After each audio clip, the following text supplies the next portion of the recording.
בשידור חי, 1996, שנה אזרחית חדשה. החלום שלך הוא לעמוד על מדשאת הבית הלבן ביחד עם ראשי המדינות של סעודיה, אולי עיראק, אולי איראן, ביחד עם סוריה ולבנון, ולחתום שם הסכם שלום.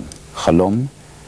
תראה, בעניין רעידות אדמה, אז הידע המדעי מבחינת הסיבות וכך הלאה הוא מועט. זאת אומרת, אנחנו נמצאים עכשיו רק בהתחלת הדרך, וזה ייקח, אינני יודע, לעומת החלל למשל, אם נשווה.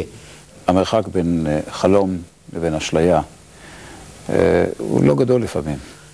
שזה, נאמר, מבחינה של מרחקים, ניקח את ארצות הברית, מניו יורק עד לפלורידה בסך הכל, כן, או אפילו קצת פחות מבחינת המרחק הכללי, אז אין בעיה של מים. אבל יש בכל זאת פתק אחד שהכניסו לי כאן בזמן הפרסומות. בתחת ציקי, טלפנה.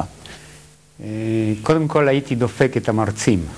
זאת אומרת, מתחיל לבדוק מתי הם באים, כמה זמן הם מקדישים לשיעור, שלא גונבים רבע שעה מההתחלה, רבע שעה מהסוף, ובשבוע הבא הם לא יכולים, ושנוסעים באמצע הסמסטרים לחוץ לארץ, כל הדברים האלה גמרנו. מי שנוסע על חשבונו. לעשות כאן עוד הפסקה ונשוב אחר כך גם לתחומים אחרים, לא רק לתחומים המדיניים. הנה הצליחו לצרף את איציק מרדכי. לא דברים בטלים. את הבעיה היומיומית, מה שקרה היום, מה שקרה בשנה האחרונה, לפני שנתיים וכך הלאה, אז אם להגדיר את המצב לאמיתו, אנחנו בחלם אחד מוחלט. כשראש החלמאים היה נציב המים, לא הנוכחי אלא הקודם, מאיר בן מאיר, אידיוט מוחלט. באמת לא, אולי לא בעניין הזה של תפקיד בממשלה הבאה, אבל עצם העובדה שאלוף בצה"ל, שבא לשמעון פרס, ושמעון פרס לא הסתיר אף פעם את דעותיו, מה הוא בא לברר? אם אתה בעד שלום כזה עם סוריה או שלום אחר עם ירדן או לבנון? הרי הוא יודע בדיוק מהן עמדותיך. קודם כל צריך להיות קו ברור. אז מה עם כל ה-82% האלה? האם אי אפשר מזה לנצל? מספיק שה-82 יהיה רק 80 או 75, ואז יש לנו עוד 500 מיליון קוב. מאחד הנכדים, או מביתך, היא תגיד לך, אבא, תן קפיצה אלינו בדרך חזרה מהאולפן.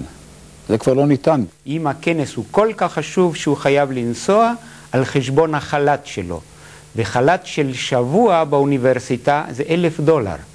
אז כל אחד היה עושה חשבון טוב מאוד איך לנסוע כן או לא.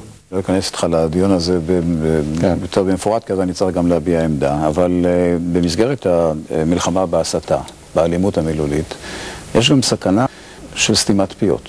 לא לעשות כלום או לעשות הרבה שטויות, כמו בקיבוץ שלי להמשיך לבזבז מים, ועל יד זה עם בריכות הדגים על יד זה שאפשר היה לייבש אותם לפני שנתיים, לפני 3, לפני 5 שנים. היום אפשר להגיד, די לייבש אותם, זה עוד 5 סנטימטר לכנרת, ואני יכול לתת לך עוד 10 דוגמאות איך שאפשר להוסיף עוד סנטימטר ועוד סנטימטר. ברשותך את היישום של השקפת העולם הזו, אנחנו נברר בעוד דקות אחדות לאחר ההפסקה הקצרה הבאה.